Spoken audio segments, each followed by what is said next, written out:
Hello professionals, मैं हूं आपका गाइड सैयद अशरफ और इस वक्त आप देख रहे हैं एबीसीज ऑफ सेफ्टी सीरीज का अगला वीडियो।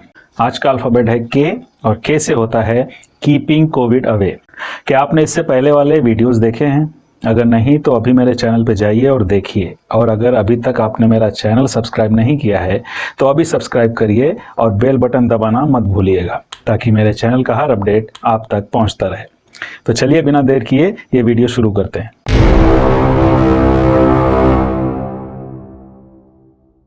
कोरोना वायरस यानी कोविड-19 एक संक्रामक बीमारी है जो एक नए खोजे गए कोरोना वायरस यानी सार्स कोवी 2 की वजह से होती है। इसको सबसे पहले चीन के वुहान शहर में पहचाना गया और जल्द ही ये पूरी दुनिया में फैल गया। यहाँ मैं जरूरी समझता हूँ कि आपको कोरोना वायरस का थोड़ा सा इतिहास बता दूं। साइंटिस्ट ने पहली बार 1965 में इंसानों में कोरोना वायरस की पहचान की थी। इसकी वजह से कॉमन कोल्ड जैसी बीमारी होती थी। उसी दशक के बाद के समय में रिसर्चर्स ने इसी तरह के वायरस का ग्रुप इंसानों और जानवरों दोनों में पाया और इस वायरस के चारों तरफ क्राउन जैसी बनावट की वजह से इसे कोरोना नाम दिया। 7 तरह के टोटल कोरोना वायरसेस होते हैं जो ह्यूमंस को बीमार कर सकते हैं। इन्हीं में से एक वायरस की वजह से 2002 में साउथ चाइना में सार्स यानी सीवियर एक्यूट रेस्पिरेटरी सिंड्रोम नाम की बीमारी शुरू हुई जो जल्दी ही 28 अदर कंट्रीज में फैल गई। इससे जुलाई 2003 तक 8000 से ज्यादा लोग इन्फेक्टेड हुए और लगभग 774 लोगों की मौतें हुई। 2004 में भी इसका एक छोटा सा हमला हुआ जिसमें सिर्फ 4 लोगों की मौत हुई। इस वायरस की वजह से लोगों में फीवर, हेडेक और रेस्पिरेटरी सिस्टम से जुड़ी हुई परेशानियां होती हैं।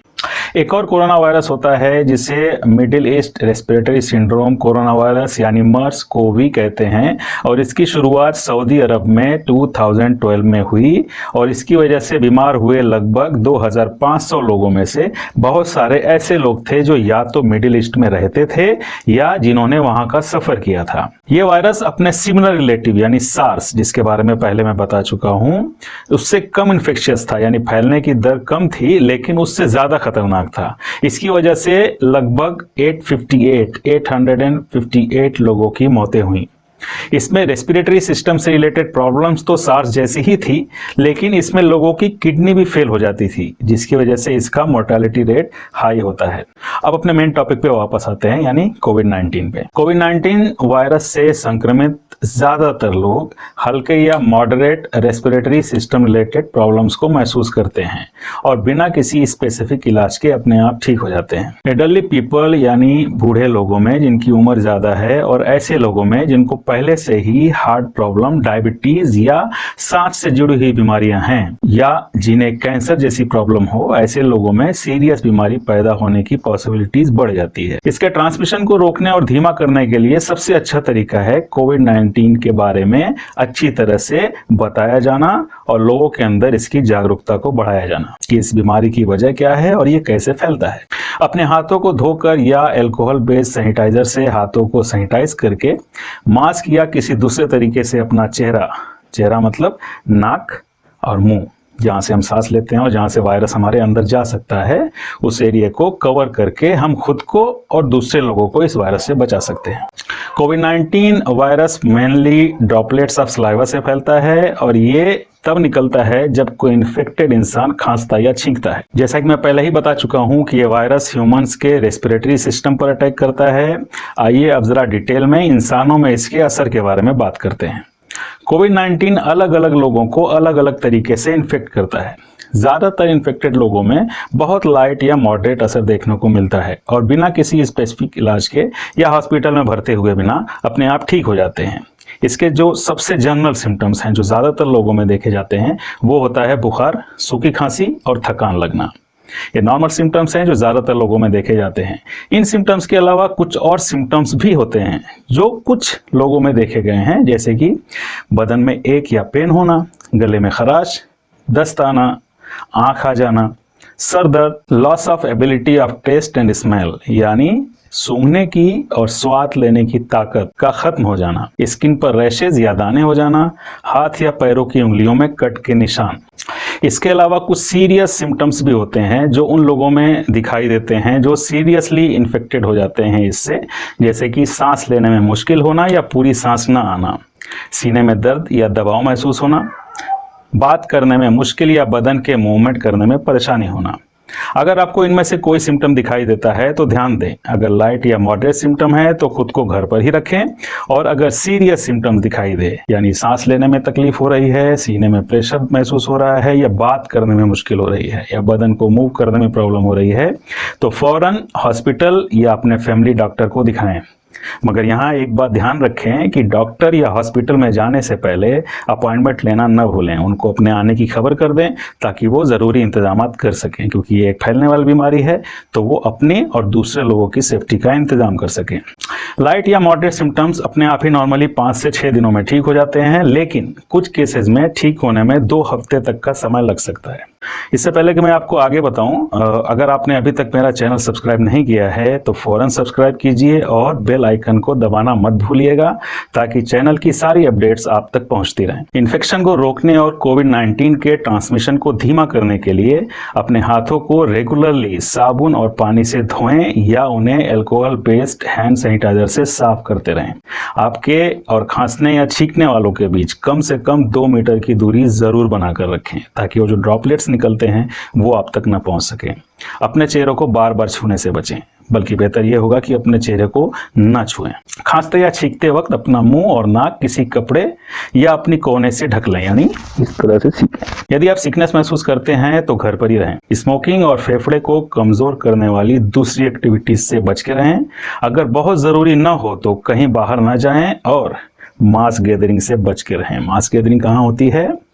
जो सोशल इवेंट्स होते हैं, शादी, birthday parties, pubs, hotels, restaurants, ऐसी जगहों पर जाने से बचें। एक बहुत ज़रूरी सवाल जो अक्सर हमारे दिमाग में आता है कि अगर हम कोविड-19 की कोई पॉसिबिलिटी या सिम्टम्स अपने में दिखाई दे रहा है तो हमें कौन सा टेस्ट कराना चाहिए। ज़्यादातर SARS-CoV-2 का पता लगाने और कोविड-19 की श्योरिटी पक्की करने के लिए मॉलिक्यूलर टेस्ट किया जाता है। पॉलीमरेज चेन रिएक्शन यानी PCR सबसे ज़्यादा इस्तेमाल किया जाने वाला मॉलिक्यूलर टेस्ट है। नाक और गले से या सिर्फ नाक या सिर्फ गले से एक स्वैब की मदद से सैंपल कलेक्ट किया जाता है और फिर उसको टेस्ट किया जाता है। अगर हम लोग कोविड-19 वैक्सीन के अपडेट के बारे में बात करें तो दुनिया भर में कम से कम 182 कोरोना वायरस वैक्सीन हैं जो प्री क्लिनिकल या क्लिनिकल ट्रायल स्टेज में हैं, जिनमें से 9 vaccine last human trial stage में हैं।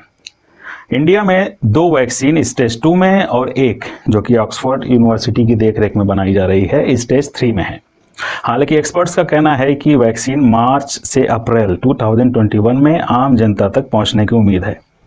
मॉडर्न इंक और फाइजर जैसी फर्में साल के आखिर तक अपने शॉट्स को लॉन्च करने के लिए इमरजेंसी यूज के स्टेप्स पर ध्यान लगाए हुए हैं। अगर गवर्नमेंट की तरफ से उनको ऑथराइज किया जाता है या अप्रूवल मिलता है तो इस साल के आखिर तक ये लोग अपने शॉट्स को मार्केट में उतार देंगे। भारत ने कोविड-19 वैक्सीन की 600 मिलियन खुराक का प्री ऑर्डर हासिल करने के लिए अपने प्रोडक्शन कैपेबिलिटी का इस्तेमाल ऑलरेडी कर लिया है और दूसरी तरफ 1 अरब डोजेस के लिए बातचीत चालू है। और अगर ये पूरी डोजेस हमको मिल जाती हैं तो हमारी लगभग 100% पॉपुलेशन को ये टीका दिया जा सकता है।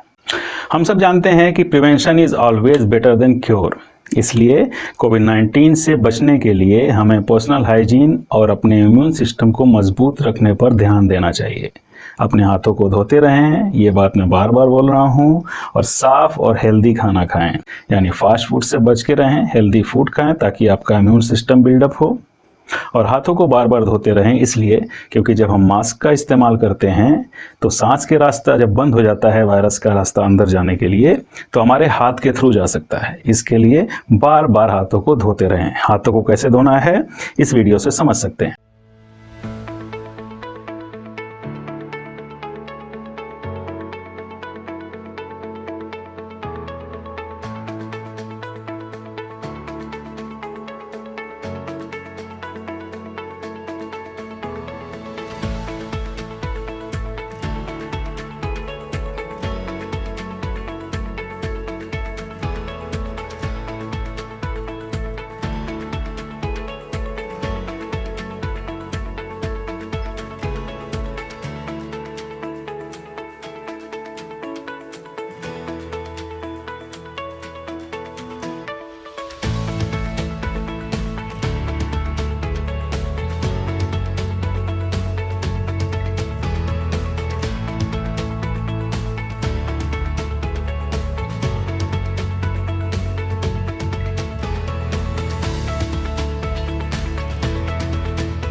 तो ये थे कुछ फैक्ट्स जो हमें जानने ज़रूरी थे कोविड-19 से बचाव के लिए।